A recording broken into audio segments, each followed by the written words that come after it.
Hindi tayo magpapabuli.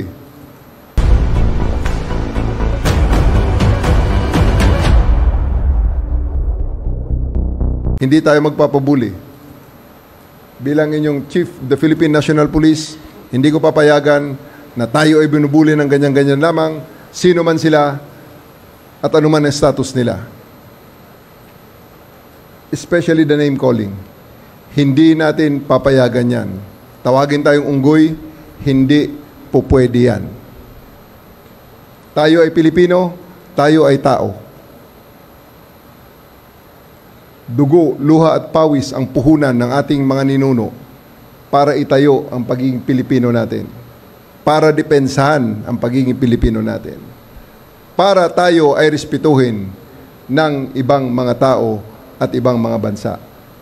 Hindi tayo papayag na ito ay yurakan ng ganun-ganun lamang na hindi natin palalampasin ang mga bagay na ito. Obligasyon natin na itayo at depensahan ang ating pagka-Pilipino. Pulis tayo, we swear on that oath, we swear on that duty, at hindi natin aatrasan ang trabaho na yan.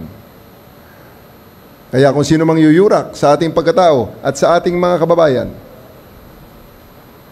ano man ang status nila, sila ay mapabanyaga, sila ay maging kapwa Pilipino, hindi natin papayagan yan. Kung kaya't, hindi natin papayagan din na labagin ang karapatang pantao ng ganun-ganun na lamang, murahin ang bawat ang Pilipino, sasabihan ng kung ano-ano, at higit sa lahat, walain ang ating ang humanity natin ay walain. Hindi po pwede yan.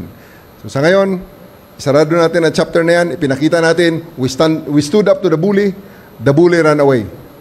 Maraming salamat sa inyong suporta sa bagay na yan. Palakpakan natin ang ating mga sarili.